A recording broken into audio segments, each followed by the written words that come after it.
First of all, welcome to the 2020, sounds funny, doesn't it? Faribault Distinguished Alumni Reception. And most of all, thank you for coming. It's nice to be back. We missed a few years there. 3 years ago, these 6 honorees were notified that they were going to be honored as distinguished alumni. Then, as we all know, the big C hit and everything shut down. So the following years have been canceled. Years 2021, 2022, and 2023. We're just going to skip over them and go back to 2020. I want to go over a couple of things just to keep it fresh in your mind. When we established the High Flyers, we had 4 goals in mind. Our first goal was to call attention to what a remarkable school district we have. Teachers and staff that work hard to provide an A+ education. If you notice, many honorees speak of how their teachers and staff made a difference in their lives. And some of you have been talking to teachers here, and believe me, they love hearing from you. Second on our list was to acknowledge what an outstanding job our district has done in educating our community's children. Third on our list was to bring honor, respect, and self-worth to our community. Living in Faribault, we have much to be proud of. Our schools, places like River Bend, our diversity, the Booster Club, Paradise Theater, and you know I could go on and on and on. These honorees symbolize our community's success. Our last goal was to recognize and honor those that have done well. Through this recognition, we hope to inspire future Faribault graduates. These 4 goals are honorable, but we can't do it ourselves. We as a community must support our schools, be proud of our town, and be proud of our graduates. Now, we count a lot on people nominating other people, and Virgil Lurs has been fabulous. He nominates people, I think, every year. Don't you, Virg? Thank you. Well, I'm going to ask him to come up here and say a few words about High Flyers. Well, I'm honored to be asked to come up and say a few words, especially for this class of 2020 when it's really 23, right? Yeah. They weren't slow learners, were they? No. At least I don't think so. And congratulations to each of you honorees of the 2020 class. You're well deserving. You look at the resumes, my goodness. I don't know how we ever were able to handle them in school. I don't either. Whip. So I had jotted a few things down here, and Jill kind of took half of my speech, so no, she didn't. She said, just keep it short. So I'll try to keep it short. But beginning in 2017 is when this special recognition began for these distinguished people. And having been a teacher and a coach at Faribault Senior High School for many years, it always gave me a real special feeling, and I'm sure it does for many teachers, when you see those students go on and graduate, or when you hear about some special things that they've done, or when they come up to you in the community and say, hey, Mr. Lurs, you remember me? And most of the time I don't. And that always bothered me, because I couldn't always remember all of their names or who they were. And finally I came up with a good punchline that I probably have used on some of you. And they would say, hey, Mr. Lurs, you remember me? And I would say, no, but I look the same, don't I? They say, yeah, you haven't changed a bit. I was old then and I'm still old. So it's always fun when they come up and talk to you and tell you what they've done and how they've used some of their things in school that they learned from being there and part of the Faribault public school system. And I think sometimes we get the feeling that here in Faribault we're in the shadow of Northfield and Owatonna. And when I put on my shirt tonight, I thought of J.B. Warren. I mean, he breathed green, right? His house was green. And mentioned Northfield or Owatonna, and he was, don't even talk about them in my presence, because he was a Faribault supporter from the word go. And I think Faribault schools do just as good a job as Owatonna and Northfield do. And I think this evening, again, we'll see some evidence of that in the honorees as they speak. And one of the neat things that I know that happens after this is there will be a plaque for each honoree in the high school and a temporary display. I don't know how long that display stays up there. Is it up there for a year or two? The long one by the high school is there forever. Okay. And the one for these just now, Yep. that'll be up for a year. That'll be up for a year. So I can only imagine that a lot of the high school students walk by those and look at them and probably read the plaque. And those of you that are being honored tonight, just think of that. All these high school students that are going to see your face there and think about you and say, gee, maybe I could do that too. So you're motivating a lot of students by being one of these honorees tonight. So that's great. Good for you. I know every banquet that I've been to, it's always been a special feeling to see these people talk. And I always have gone around to the committee people after the meeting and thanked them, especially when they first started, how good of a job they did getting this whole thing organized. Sometimes I wondered if they thought maybe I would just give them a little extra donation or something for all they did. Not really, no, they wouldn't do that. But I just think this is such a great thing for our community. As Jill said, all of these distinguished alumni, they've gone out into the world, and people find out they're from Faribault, and then where's Faribault and what happens in Faribault, and so you put us on the map by being a distinguished alumni. And you at one time were the little boys and girls that lived next door to somebody in the community. Somebody in the community maybe, helped you in Little League softball or in your church or something. And so there are a lot of community people that saw your names in the paper and are thinking about you and are proud of you. Our whole community is proud of all of you distinguished alumni. And we as educators certainly are very proud of you. In our world today, I don't have to bear very much on this, but there's so much criticism going on for so many things that people don't like this education or this politician or this, you know what I'm saying. And we have so many things to be thankful for. And looking at our school system and all of these distinguished alumni and everything that's happening in our Faribault community, if we could only be positive and be supportive of all these things and forget about all the negative stuff. And that's what I like about this committee. They have done some really neat things for the Faribault community by putting this distinguished alumni thing together. And I'm proud of them. I'm real happy for them. And I try to tell them that every time we have one of these. But I would like you to just give them another round of applause. They've worked hard, done some good things, positive things.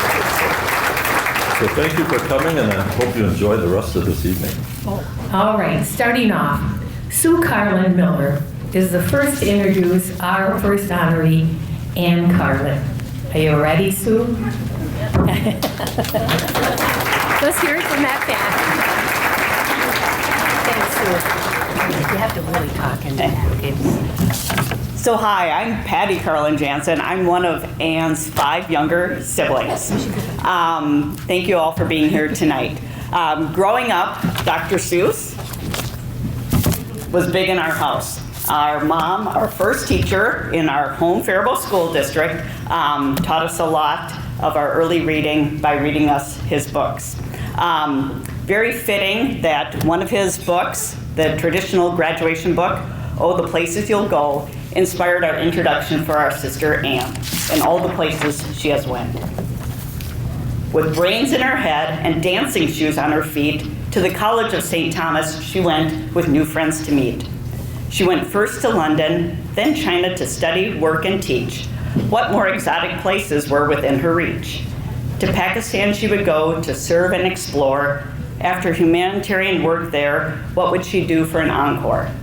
With refugees to meet and reports to write, there were jewels to design that were shiny and bright. Ann was off to Italy, Kenya, Tibet, and Morocco to see their delights, and then planning another trip to see World Heritage sites. Thank you for taking nieces and nephews on trips they'll never forget. With 2 more families to go, you're not done yet. And you're your own, and you know what you know. You are the gal who decided where to go. You've made your way up, you've seen great sights, you've joined the high flyers of Faribault who've soared to new heights. Come on up, Ann. All right.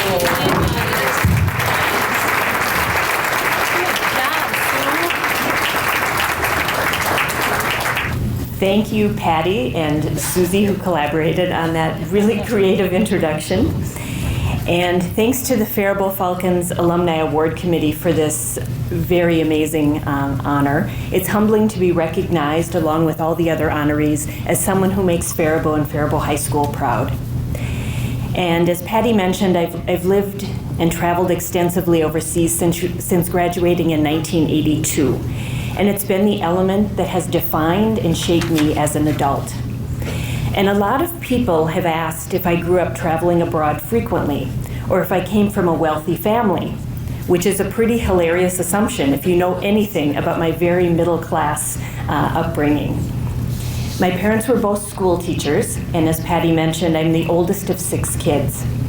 My travel money, in fact, any money I had, came from babysitting, detasseling corn, picking apples, and when I hit the jackpot, a job at Mr. Steak. So going out and exploring the world can belong to anyone. It isn't just for the privileged. And I went abroad the first time to expand my education, and I chose London, not because I had any deep connections there, but because they spoke English there, and it was the only language in which I could function. But I hadn't realized how London would introduce me to the world. And it's amusing to look back on it now, but I was terrified to go abroad alone at that time. It was the era of letters and payphones, not the internet and smartphones. And I had to rely completely on myself and my money belt, crammed with waitressing savings from Mr. Steak. And I joined other students, but I didn't know what it meant to live in another country, let alone one of the world's largest, most cosmopolitan cities. But I was able to figure it out because I had an education that included problem solving, thinking, reading, and I also had a stable upbringing and the skills of stretching a dollar. And I did one thing that went beyond the other students. I wanted an insider's view of London. So I walked into a Merrill Lynch office one day and asked if they wanted an intern for free. After about a second, they said, sure, even though they'd never had free American intern labor before, and they didn't know anything about me.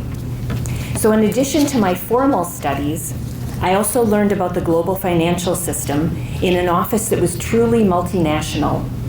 Not only were there British stockbrokers and financial advisors, but French, German, Swiss, Saudi Arabian, and Kuwaiti too.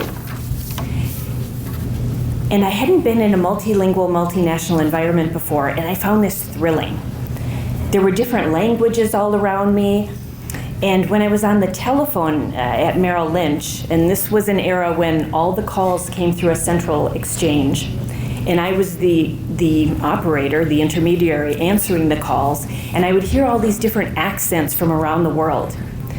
And sometimes the brokers would tell me that I had spoken to Middle Eastern royalty or famous musicians. And this was really exciting to me.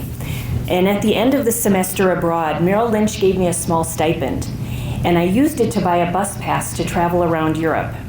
And I bought a copy of Let's Go Europe, which, if any of you traveled in Europe in the 1980s, it was a 500-page book that was the Bible for budget travel. So with these in hand, I set off for continental Europe, sleeping in hostels and rooms rented out by families. And that was sort of the early version of Airbnb at that time, only you booked it through the train station. And as I traveled and the languages around me changed every few days, I gained confidence because I navigated new places, I ate different foods, I figured out customs checkpoints at each border, and I learned words in foreign languages so I could communicate with people, even at a rudimentary level.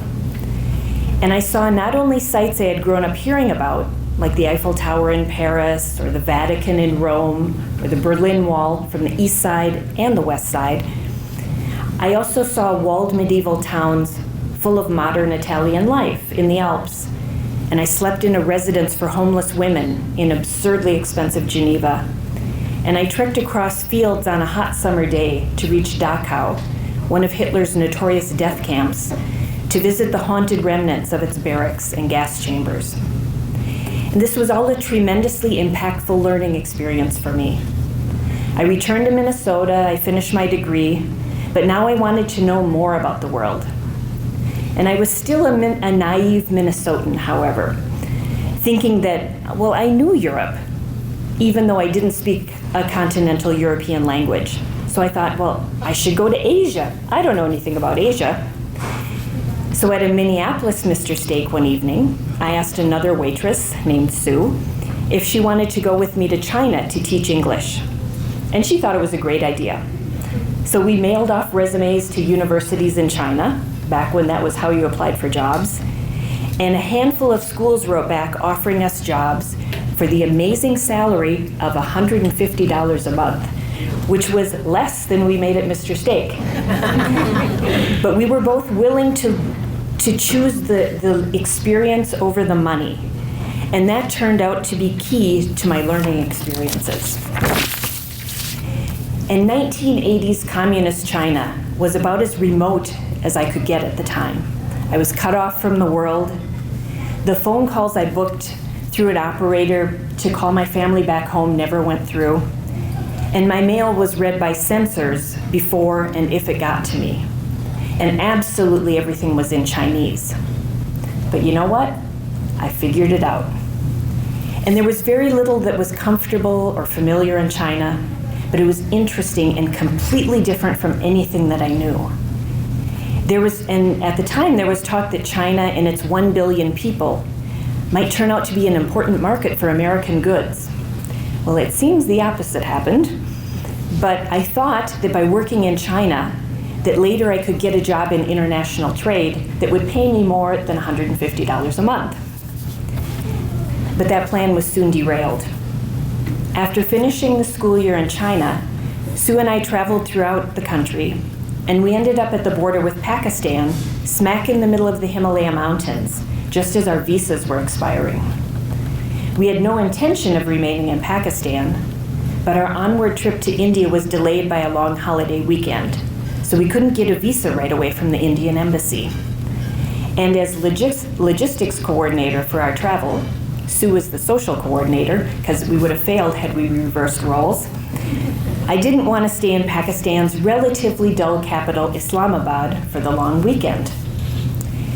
So I flipped through the remaining half of a Lonely Planet guidebook that I had found in a trash can and happened upon the description of Peshawar, a city on Pakistan's border with Afghanistan, depicted as the Wild West, with men wearing yards of cloth wound into turbans, sporting bandoliers and guns, and women hidden under head-to-toe veils. And I thought, that would be a great weekend trip. So off we went on the public bus. But Peshawar exceeded my expectations for confounding me, and even for providing a sort of time travel. In the medieval markets, men handmade copper and brass pots, strung thousands of flower petals into garlands for weddings, and fashioned hats from lambskin. The smell of roasting lamb kebabs infused the air. Women scurried through the markets filled with men, then lingered in the lanes selling multicolored glass bangles and jewelry for women. There was a visual beauty and sensory overload that I couldn't get enough of. I also couldn't fully comprehend the dynamics of what I was seeing. So I decided I needed to stay and try to figure it out. And because this was 1987, the Russians were in Afghanistan, and there were opportunities to work with nonprofits serving the Afghan refugee population. So an organization doubled my salary to $300 a month and gave me a place to live. And I began teaching journalism to Afghan women. They wanted to take photos and write stories to tell the world about fleeing across a mountainous border with only a handful of belongings, then taking up residence under a tent in a refugee camp, and depending upon the kindness of strangers and the generosity of the international community to survive. And this is pretty much how I've lived my life since. I try to find opportunities that interest me and say yes. And sometimes the opportunities haven't interested me, like when I was asked to evaluate US government aid projects in southern Sudan. But I still said yes. I had some of the most uncomfortable, miserable 3 weeks of my life there as I slept in rooms with tarantulas and toads and traveled in 110-degree heat in a Jeep with broken seats to non-existent projects. But now I know something about that part of the world, and I have more stories. And I've also been able to experience exquisite luxury. I've stayed in palaces and palace guest houses in India, rich in history, sometimes meeting the Maharajas and Maharanis who once ruled these areas. And over time, I found the most important price to pay for this education has been to check all my assumptions and stereotypes at the door and just live and learn in the moment and save my judgments for later. So as the daughter of 2 teachers, a sister to teachers, and sometimes a teacher myself, I see the world as one big classroom. And I realized one day that the gifts I should share with others shouldn't be things I can buy while abroad, but an ability to convey what I've learned. And because I found going abroad by myself the first time really intimidating, I wanted to remove some of this fear of the unknown for the next generation. So as Patty mentioned, I began taking my nieces and nephews, there are 12 of them, thank you siblings, family by family to less common destinations. So far, Vietnam and Indonesia in Southeast Asia, and Suriname in South America. And I chose these places because I hoped the learning curve would be steep and the experiences rich. And I've done this in hopes they also gain knowledge from the unique and special world in which we live, that also includes Faribault and all of you, who helped shape me and others who grew up here, and then let us go off and try to do something with our lives. Thank you, everyone.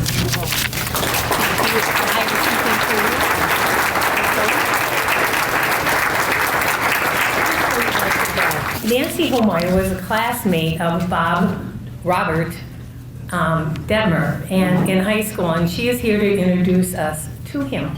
Nance? Good evening. It's my privilege to introduce a leader who has served God, his family, and his country with excellence. Representative Bob Detmer has worn many hats. Among his accomplishments are educator and head wrestling coach for more than 30 years. As a Christian, he served as a church deacon and led men's Bible studies. He's a husband, father, and grandfather. He has served 25 years in the U.S. Army, including a 2-year tour on active duty. And lastly, he served 7 terms as a Minnesota state legislator. The Honorable Representative Bob Detmer, now retired, is a leader with a servant's heart and the only politician that I trust. I encourage you to read the handout you received for more of his accomplishments, awards, and details. And I nominated Representative Bob Detmer for the Faribault Senior High School Wall of Fame because he is an excellent role model and will be of encouragement to all who view his profile and picture. Thank you. Thank you very much.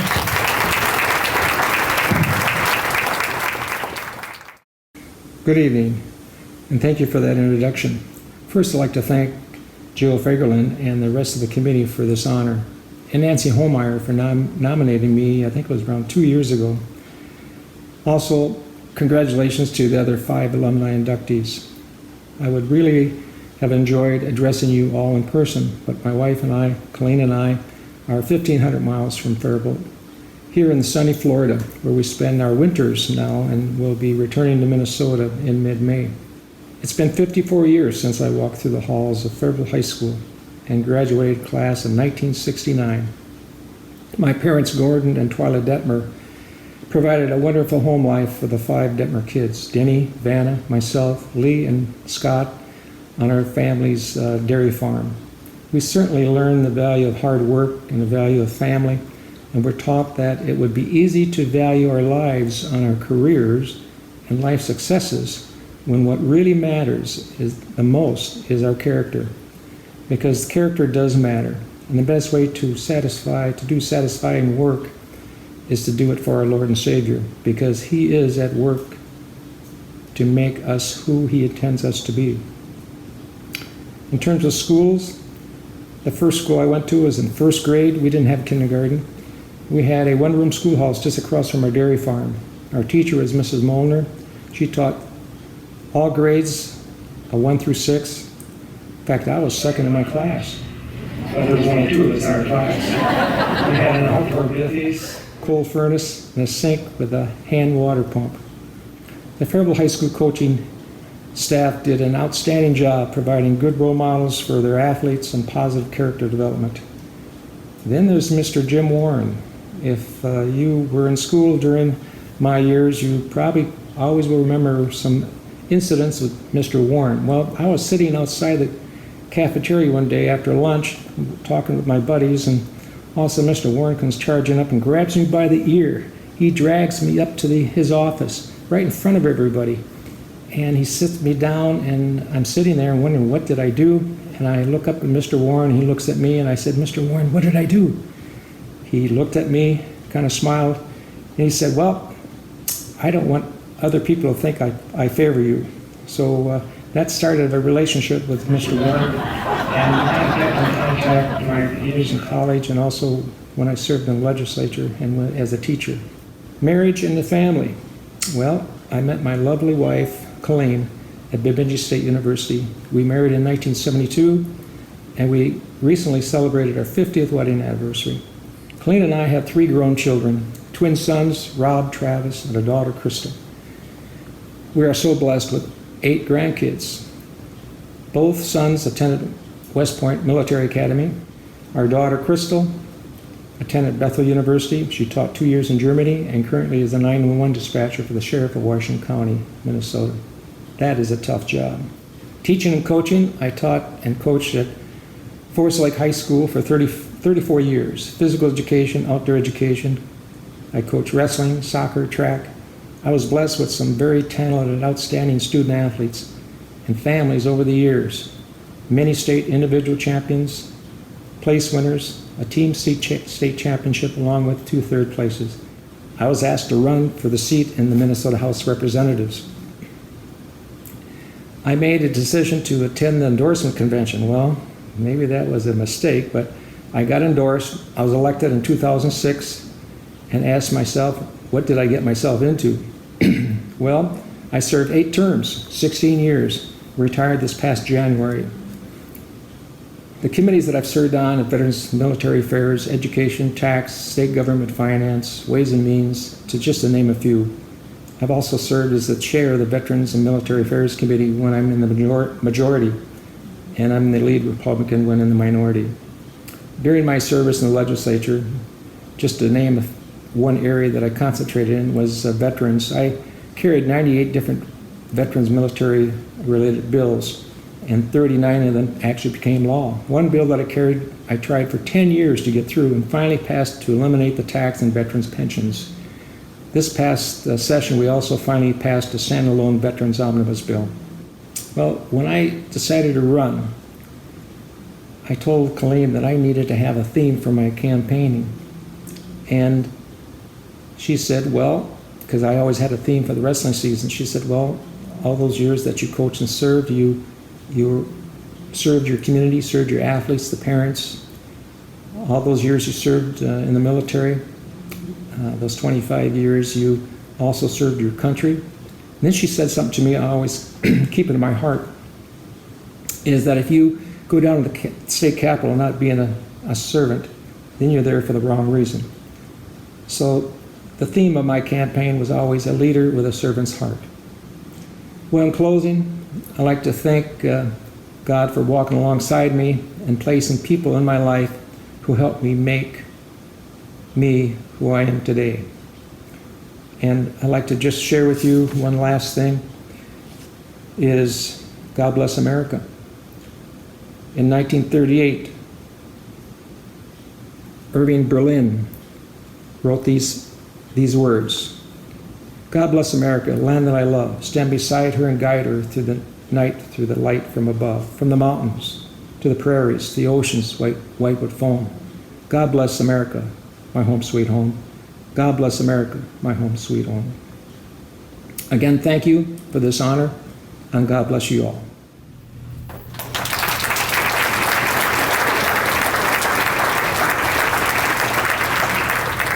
Generosity is the core value that motivates our third honoree. Brenda Thayer, here we go. Eisenschenk. Perfect. Oh, good. My name is Fagerlund, so I understand what a name means, right?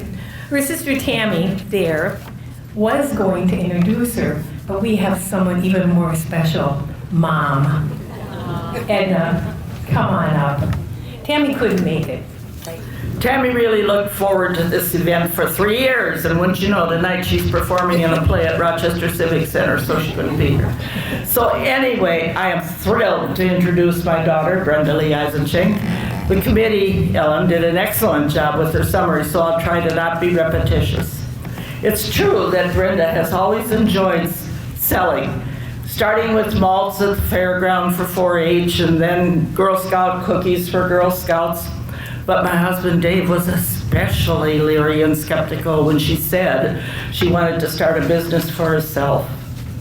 You see, Dave sold insurance when we were dating, and he had to sell so many policies to himself to meet the quota that we couldn't keep up with the premiums.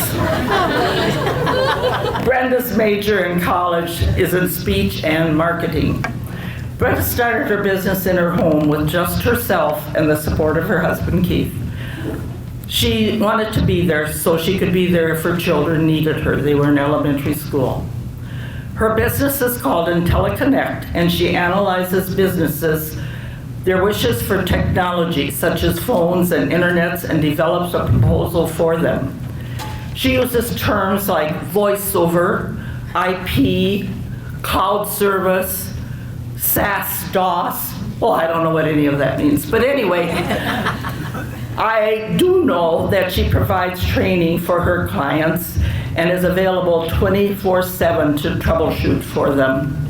I overheard her once say on the phone, "Did you try turning it off, waiting a while, and turning it back on again?" Sage advice. She has outgrown the office in her home and now has 5 full-time employees.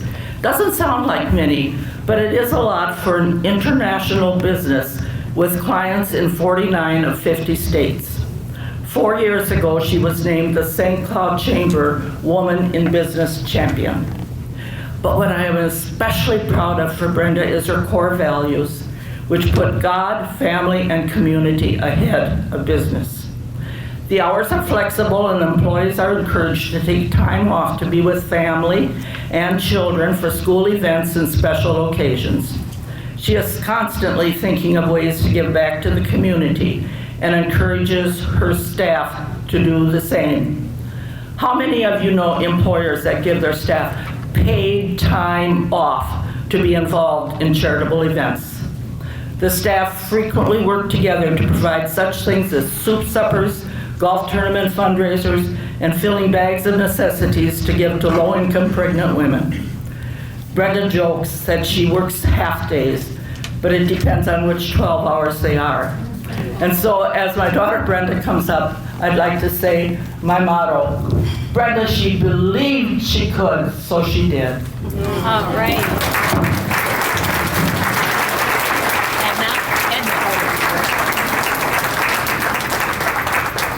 Thank you, Mom, for the wonderful introduction. Thank you also to the committee who puts this on every year. I can't imagine just going through all the nominees and selecting the honorees and putting on this wonderful event. It's humbling.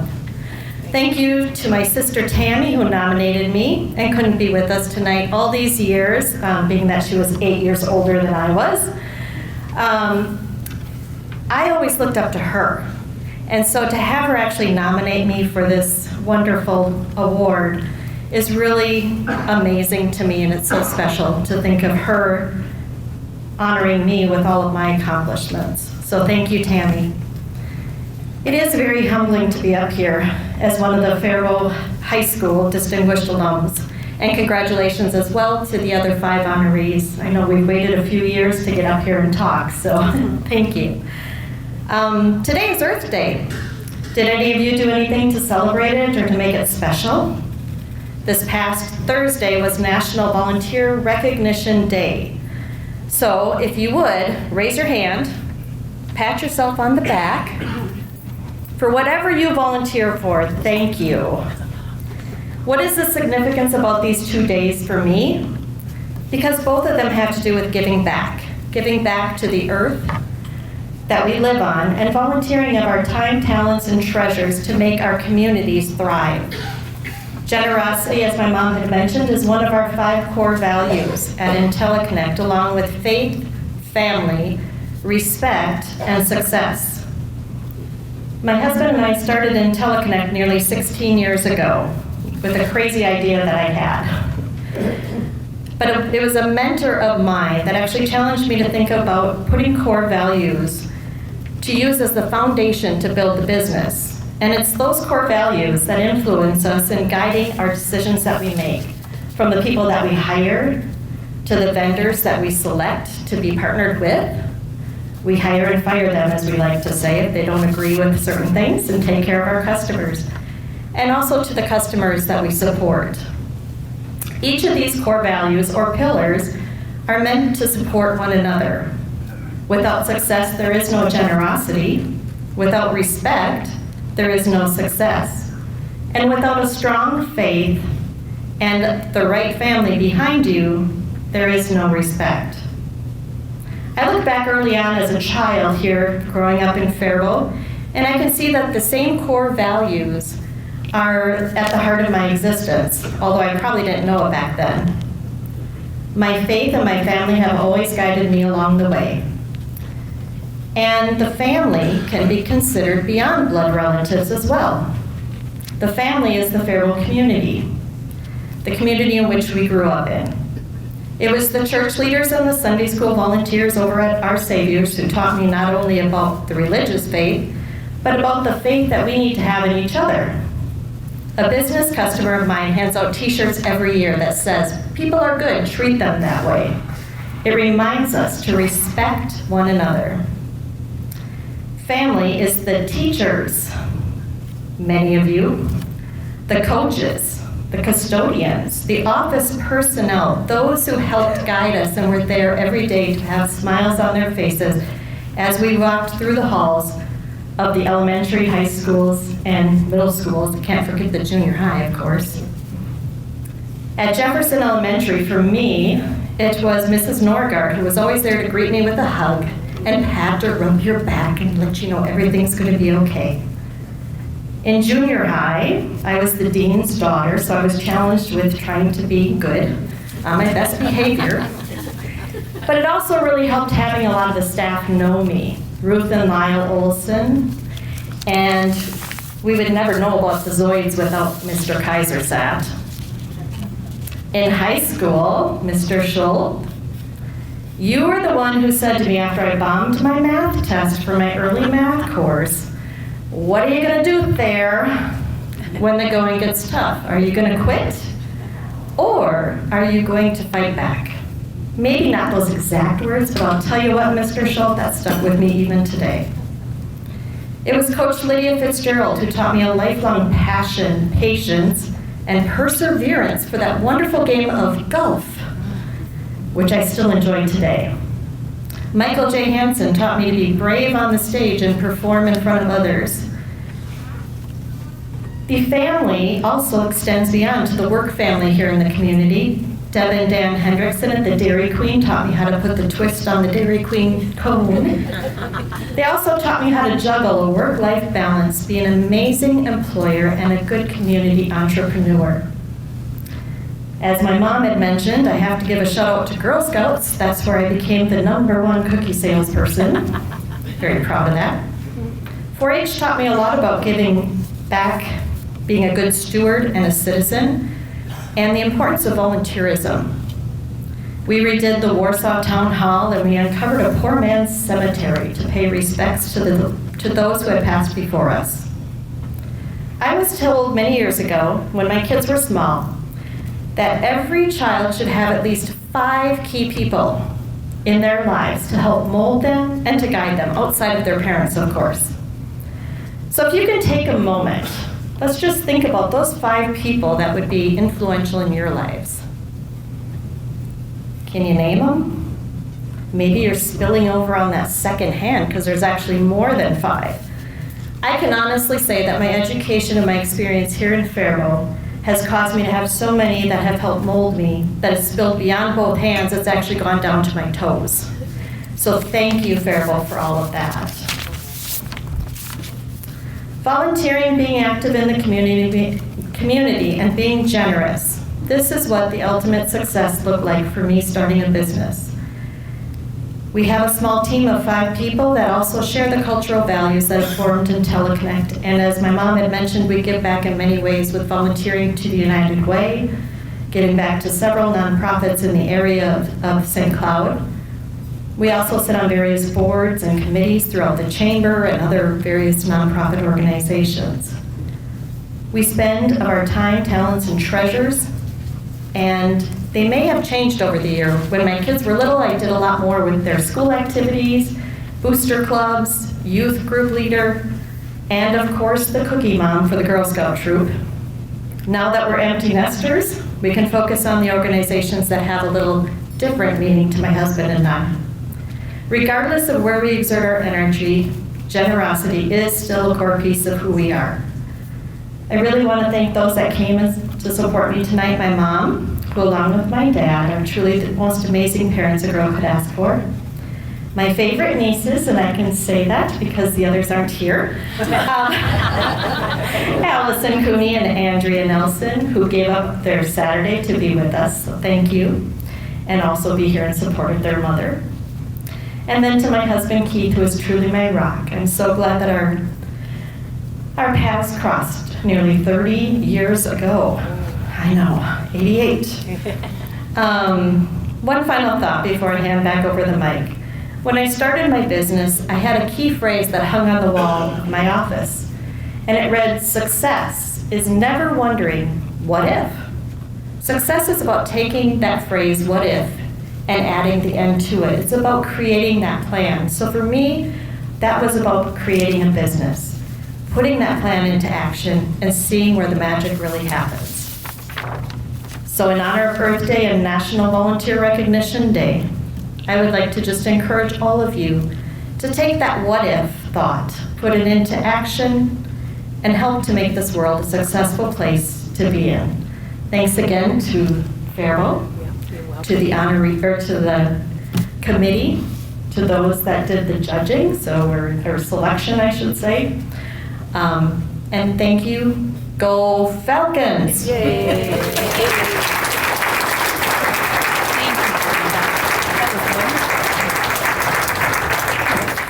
If you go to Mike Ramsey's company, MRG, Tool and Die, you will see 3 words painted on his wall.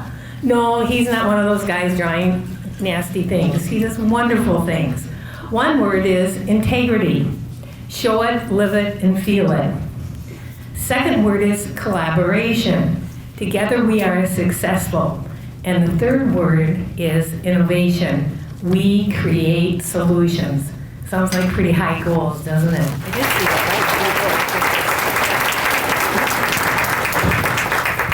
So there's a lot of things that I'm alike with my dad, and one of them is just kind of winging it on the go.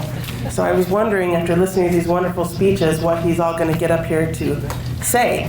And since I knew all of about 9:30 this morning that I was going to be doing this and knew very little about it, we're just going to kind of wing it. So Mike was nominated for this honor primarily because of his contributions to our community and to South Central College. You can see some of the awards and recognitions he's earned over the years in the write-up that you have in front of you.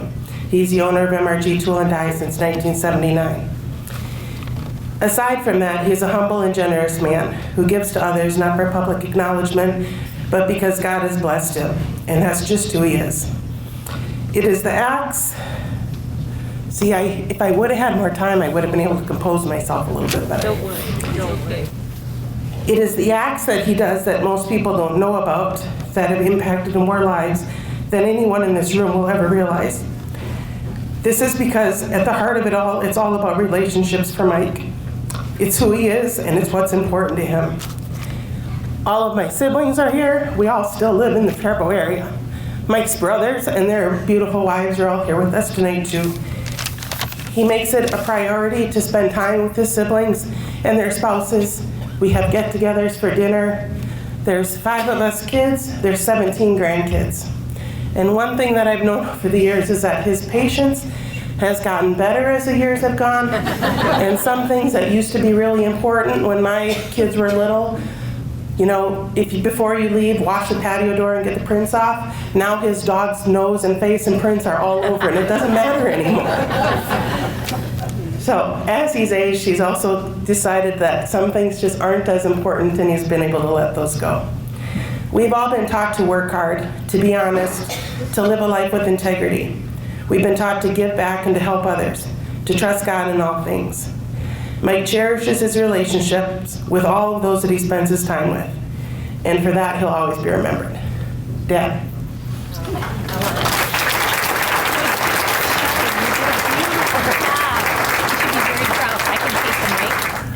I want to thank you for this opportunity, this recognition.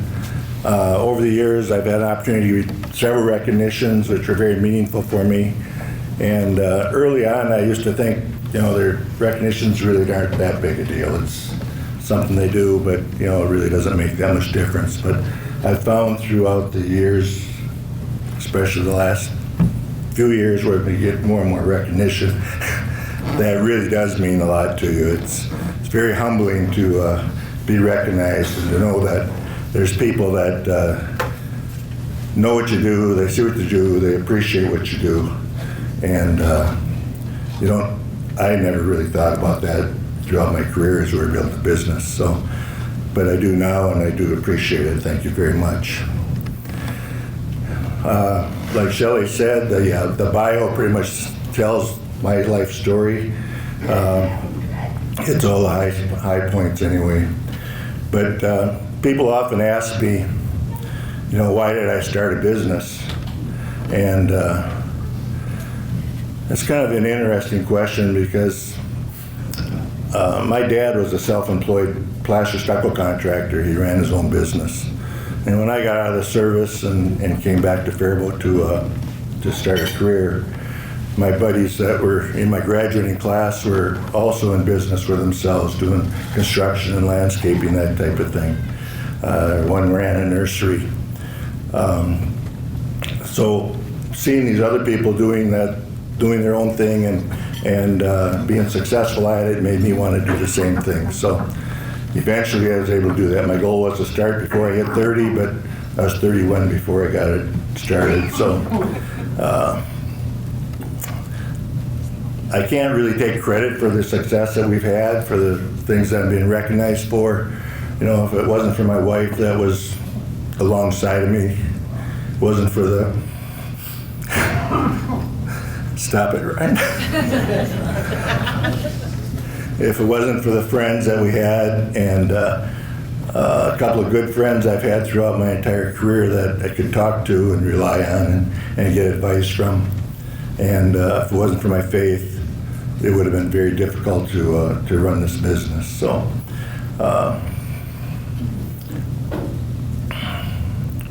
one of the things I did later on in my career is I got involved with an organization called Halftime.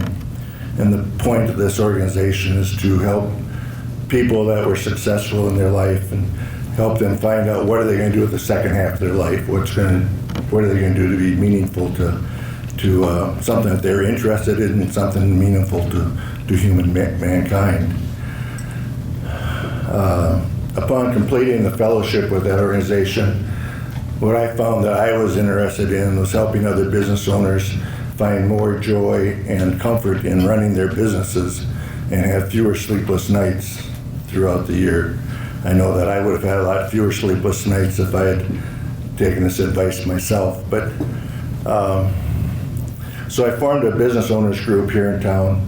It's got about 15, 18 business owners and some company presidents involved in it. And when we met, I told them the reason I wanted to do that is I wanted you to be able to find more joy in your life, help you find what's going to be significant in your last half of your life. What is it that you're going to want to use your skills and talents in to better the community, the people around you, and learn to rely that on our faith that God's going to look after us and He's going to take care of us and not lose all those sleepless nights. We're in our 5th year with that group meeting. I think it's been pretty successful. I also found out going through halftime that most business owners don't have a person that they can rely on. They don't have a close personal friend that they'll confide in. And I feel I've had several close personal friends, and but most people don't. So I thought that by forming this organization, put together a community of people that would hopefully create those friendships to give them support. So that's what I've chosen to do in the last half of my life, is to work with business owners to try to improve their lives and help them. Thanks again for this honor and this recognition. Appreciate the selection committee, and it's really a great honor. I am humbled. Thank you.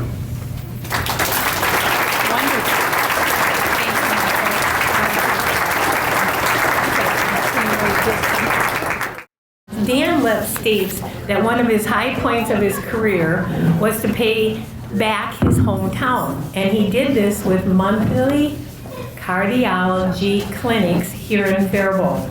To tell us more about Dan, here's Gary Bondi. Thank you, Jill. Yeah, both Dan and I graduated from 1973. We have our 50-year class reunion this year.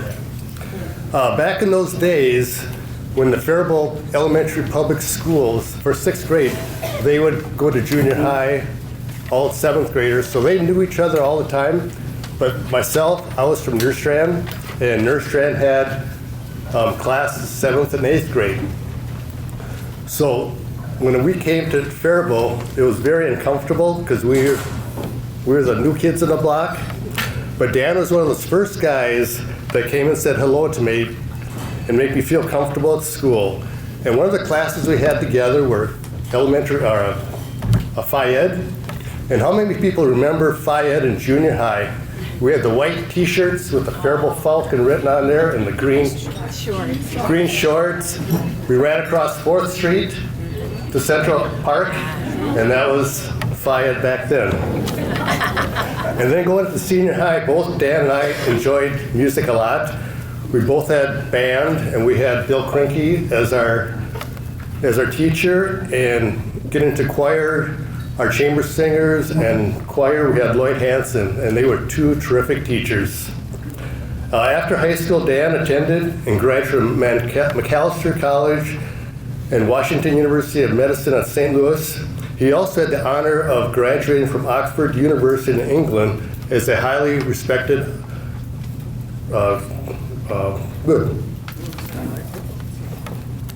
Rhodes Scholar. Can't read my own writing here, I guess. And after practicing in 3 other states, he returned to Minnesota.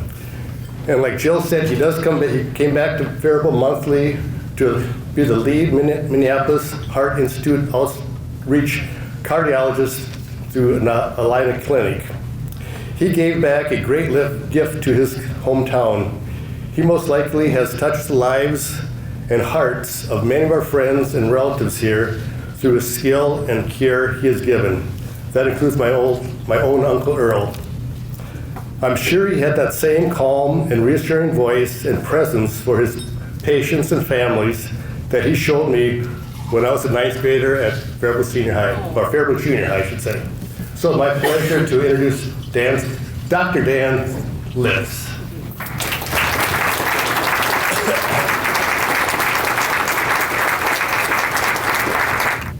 Thank you, and what an honor this is. I have one regret about this evening, and that is that my parents, who are no longer with us, could not be here to experience this. This town and this community meant everything to them, and this type of local recognition would, to them, represent the highest honor. You know, I looked up the biographical sketches of the 23 previous honorees, as well as tonight's 5 fellow honorees, and I must say I'm truly humbled to be included. I would also like to thank Gary for nominating and I think advocating for me to receive this honor. Thank you, Gary, it's much appreciated. The guidance I received from the committee regarding speaking tonight suggested aim for about 10 minutes.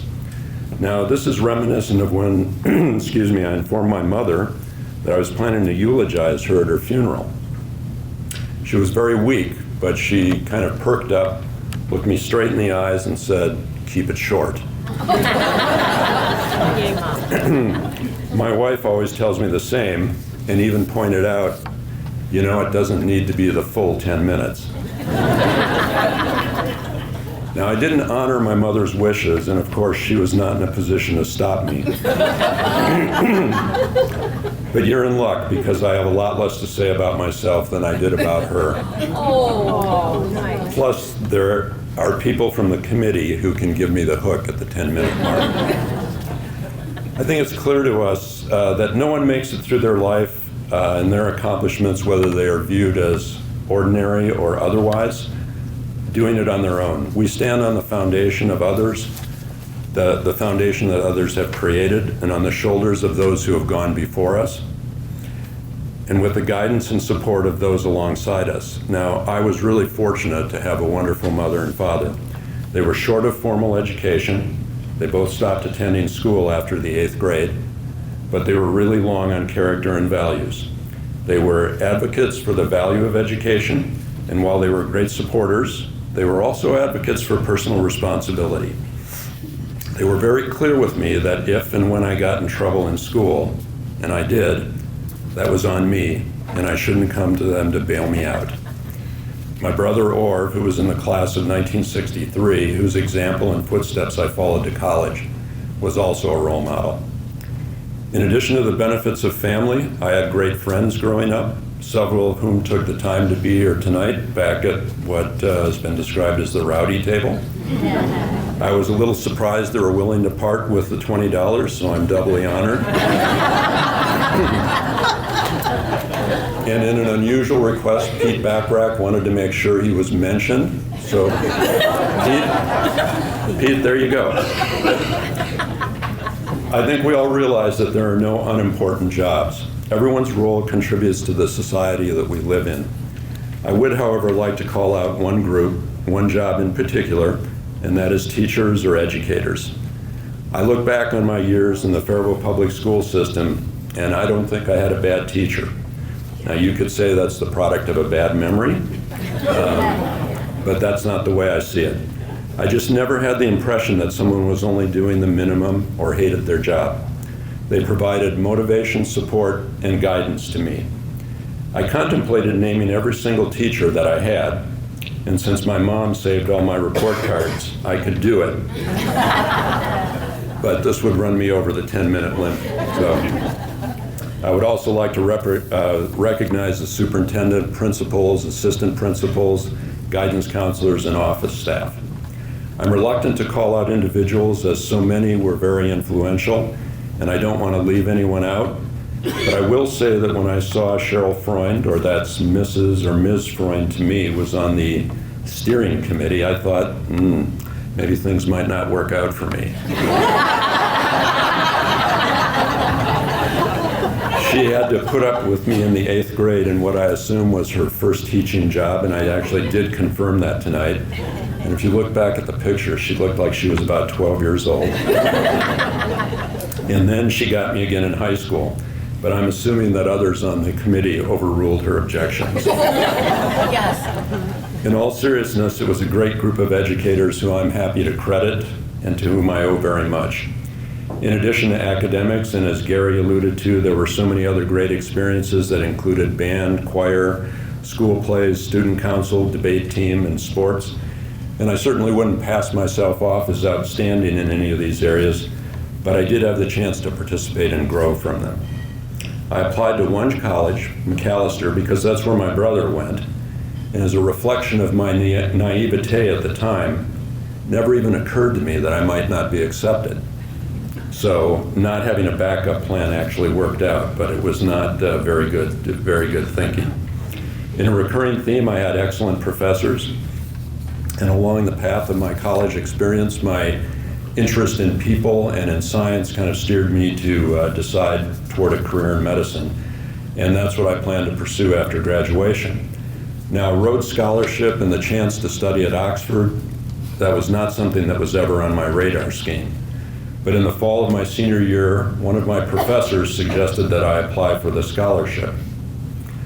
I recall being a little bit annoyed with her, as I had planned to go on a camping trip with my brother over the fall break, and it was apparent that instead I would need to devote all that time to applying.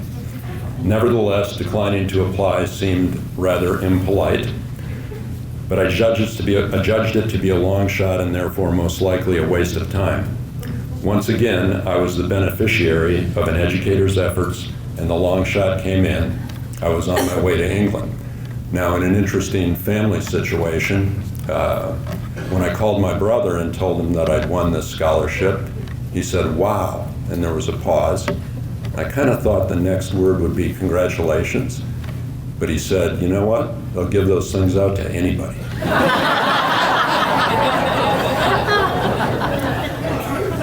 In an interesting historical note, the Rhodes class of 1977 was amazingly the first year that women were eligible to apply for the scholarship. It's one of the major and overdue changes that has taken place in my lifetime. I spent 3 wonderful years at Oxford. I initiated medical studies, I rowed, I played rugby, I traveled extensively in Europe, and I returned to complete medical school at Washington University in St. Louis. Now, medical training is a long road, and some of my choices made my road longer than most. Following college graduation, it would be 16 years before my first real job after completing training. The first 3 were in Oxford, the next 12 were in St. Louis. The most important development in St. Louis, however, was not academic but social. I met my wife Martha there, who was both my best friend and #1 supporter. She's been a major source of strength, which was crucial because in the years ahead, days were often long, nights were frequently interrupted and short. We have 3 wonderful daughters. They are what I am most proud of in my life, and for that, as it turns out, Martha deserves the lion's share of the credit. Now, my final year of training was in Indianapolis in the field of interventional cardiology. My timing was fortunate as the field was being revolutionized by the invention of coronary stents. Interventional cardiology is a field of minimally invasive treatment for coronary artery disease or blockages.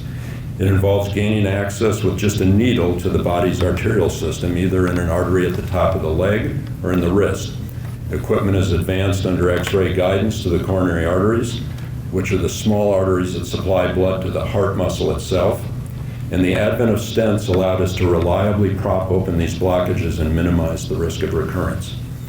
Now, the clearest case of benefit for stent procedures is in the form of saving lives, is when there's a complete blockage that develops suddenly and causes a heart attack. The applicable phrase is time is muscle, as in heart muscle. The longer the artery stays closed, the more heart muscle that is irreversibly damaged and turned into scar. So time is of the essence, and a team of a nurse, 2 or 3 technicians, and the interventional cardiologist have to jump into action and perform a delicate and precise procedure to stent open the artery. Now, if that wasn't enough, occasionally the patient's heart stops. This necessitates bringing out the paddles and shocking the heart back into rhythm. It's pretty much like what you see on television, just a little more frenetic. Now, this could happen at 2 o'clock in the afternoon, in which case we were all set up and ready to go, or seemingly more frequently at 2 a.m. in the morning, in which case it started with jumping out of bed and a fast drive to the hospital. But the importance of the moment, the camaraderie of the team that worked together, and the benefit to and relief for the patients are one of the 2 most gratifying aspects of my career as a cardiologist. I learned from many during my training, and while the physician usually receives the accolades and gratitude of the patient and their family, The success of the procedure, it was at least as much attributable to those in the biomedical engineering field who developed the equipment. As my father taught me, and Mike Gramsey could probably speak to, most jobs are easy if you have the right tools. I tried to pay back those who educated and trained me, as well as pay it forward by teaching our interventional cardiology fellows.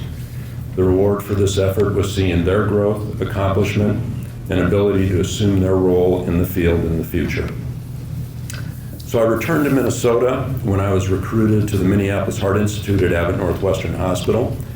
As has already been alluded to, in 2007, I became the lead outreach cardiologist at the Alumni Medical Clinic in Faribault. And this was the second of the two most gratifying aspects of my career. I came to Faribault for a Wednesday day-long clinic to see outpatients. It was typically once a month.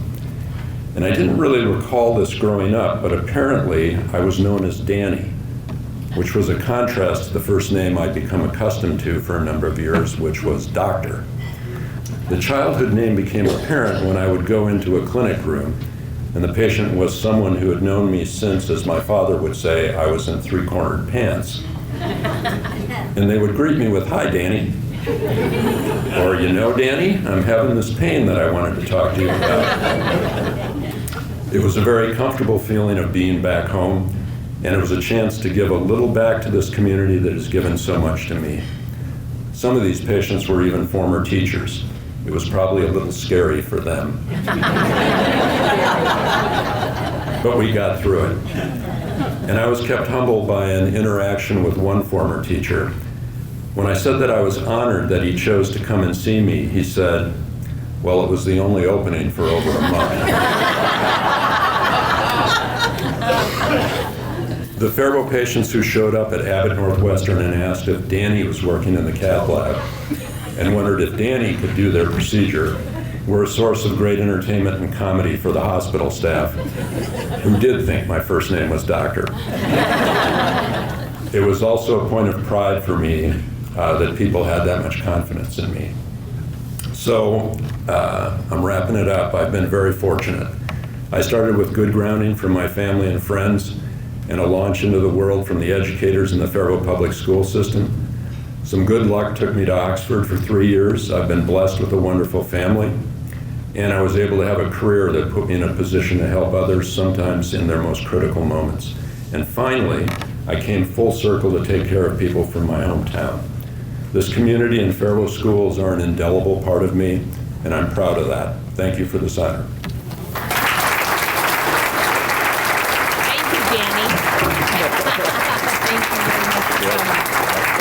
Here to introduce Vernon Van Nelson is a brother. I believe his name is Ted.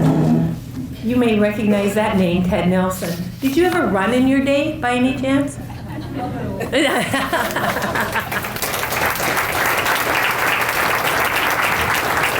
Hi, I'm Ted Nelson.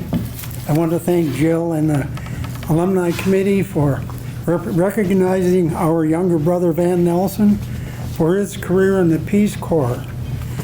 After Van graduated from the University of Minnesota with a degree in the humanities, Van was back in Faribault working at the Lavender Inn.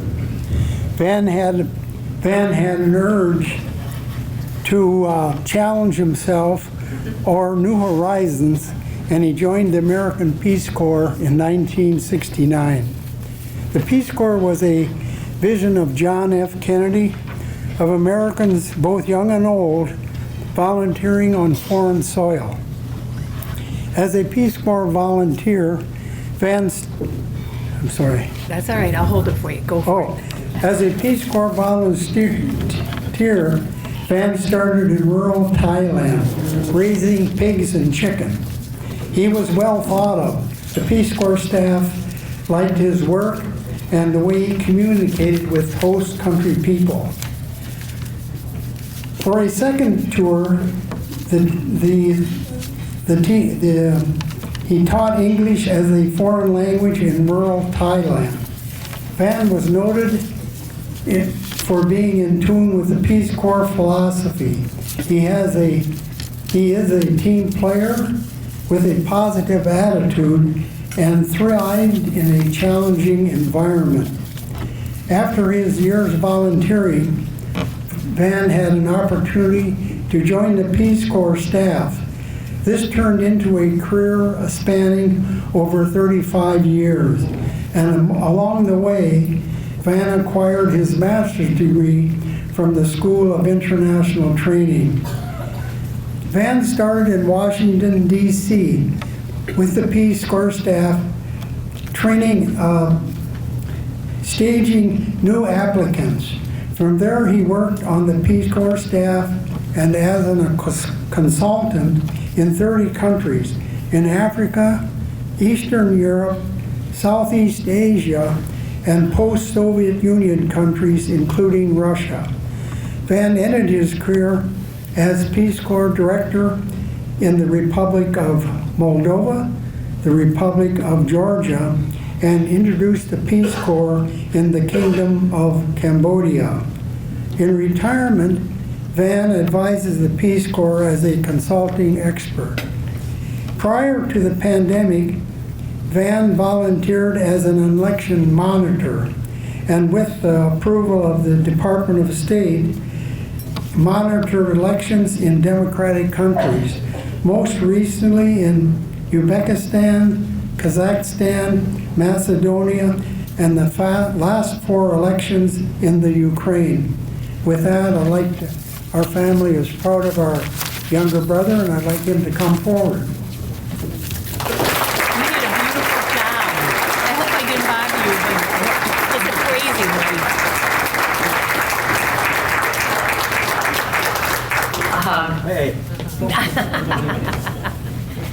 I join all the other honorees tonight in thanking the committee and all of you for being here, because I think each of you have a story equal to mine and probably even better, because we've all done something, and sometimes we don't realize what it is. I'm going to talk about Faribault High School because that's what gets us all here. In high school, I sang in a boys' octet. I was in the USM Pinafore, Gilbert and Sullivan. And when I was the first Peace Corps volunteer as a swine and poultry specialist, because I was from Minnesota and had never lived on a farm in my life, but they knew I could do it. And I did have really good training. I was from Faribault, Minnesota, and suddenly I was in Hawaii for 6 weeks of intensive training on the island, on the Big Island, and 2 weeks on Molokai. And I learned how to raise pigs and chickens. If you have food, if you have pens, if you have all the things that we have here in the West. And then I went to Thailand as a swine and poultry specialist with the Community Development Department. So what did Faribault High School do for me? Well, for the Community Development Department, I had nothing to give the farmers of Thailand. But I could sing. So I would go out with the community development team and I would sing 500 miles. I would sing something else and people would come and then they could tell them in their own language practical things about raising swine and chickens in Thailand. So they thought I was just wonderful because I got the crowds, purely by being a novelty. Well, I enjoyed that for about a year, but I don't really sing that well. And so then I became an English teacher because I could speak English. Okay? And I was transferred to a very, very small village, about 12 hours from Bangkok, if the roads were good. There were no English speakers there, and I thrived as a teacher and I thrived as a language learner for survival, because I do like to talk to people.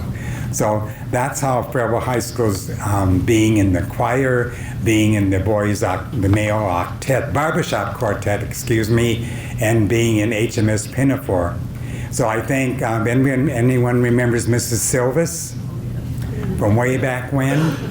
Well, she and her husband had been overseas, and they talked about that a lot.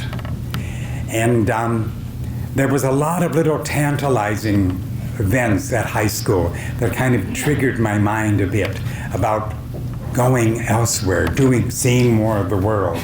And I really feel that the experience at high school really propelled me. As well, I took part in student government. I was a junior class president and as a senior, the student council president. So I had a talk in front of the student body. So kind of like I was pushed or channeled into certain directions that gave me value to other people. Thankfully, they gave me value. And so I think about our education, the education I had in Faribault, my peers, my classmates, many of them who are here this evening, my family that helped me get there, the whole community. I worked my way through college at the Lavender Inn. Because of our high economic level, it took me 5 years at the Lavender to get through the university in 4. And it was just like a miracle to me that suddenly I was overseas. So I thought after Thailand, when I got out of high school, I thought I am really smart. I know just about everything, but I'll go to the university, because you need a piece of paper. I mean, this honestly was my mentality. I didn't know that the rest of my life is all about learning, and it continues to learn. I was in Thailand for a total of 4 years because I extended. I was just in love with what I was doing. I was being productive. And so I left Thailand and I said, now I know the world. I can speak Thai. I know the world. Well, then I went to graduate school in Vermont. And there were people from all over the world, and I didn't know sugar about the world. I knew a lot about Thailand, and I knew a lot about Minnesota, but that is about what I knew at that time. So I was really challenged to learn more. And so, as other speakers have said this evening, my first assignment was Iran. And this was the time of the Shah, and there was it was a very Islamic world. It was very challenging, completely different from Thailand. I realized I knew nothing about the Middle East. And that continued. I spent a few years in Russia. The national word for Russia is inconvenience. Everything in Russia is inconvenient. Unbelievable. They are masters at it. The government makes sure that if you want to go grocery shopping, you're going to have to go to 10 different stores, and 6 are going to be out of something, and you're going to have to stand in line in each store. They just love creating inconvenience. But I must say, I could tell a million stories, but I'm the last person on the program. But I must say, in each of these countries, I have heartfelt relationships with so many people. And I think the reason that I was able to develop these relationships, is where I'm from and what I learned as a child and what I learned in the school system. I cannot emphasize or overemphasize that. I just think it's so very, very important. And so I love this organization. I wish there was kids here. I wish there were kids that could hear, hey, this kid grew up without a car in the family, walked to school every day from 3rd Street up to the high school and back and forth, etc. I mean, I wish they knew all those things so that no one would think they couldn't do it, because they can do it. And also, they can learn so much. I continue learning. My last Peace Corps assignment after I retired in 2008 was to go to Ukraine as acting director. And that has left such an impression on me because I worked with such wonderful people there. And we know the situation Ukraine is in today. I mean, it's just unbelievable. But unless I'd experienced some of these things firsthand, there's no way I could have known and learned it. There's Iranian people that I love, that are just wonderful people, although the government is so bad. The Russian government, Putin's war, is so bad. but there are beautiful people in every country I've worked in. For about 15 years, I was a consultant. That is, I worked 3 to 6 months a year in a country while I owned a business in Scottsdale, Arizona, where my brother, I called him Thursday night. He didn't answer his phone. He lives about 45 minutes from me because he was on a plane to come here and surprise me. I mean, really unbelievable.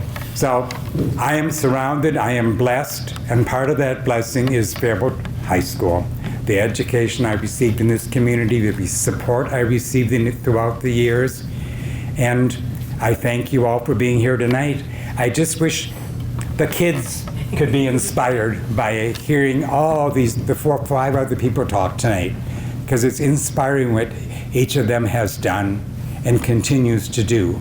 So I keep on learning, but it all started in Faribault High School, and I'm most appreciative. Thank you all for being here. I wish we could hear each of your stories. You each have a story. I know it. Thank you.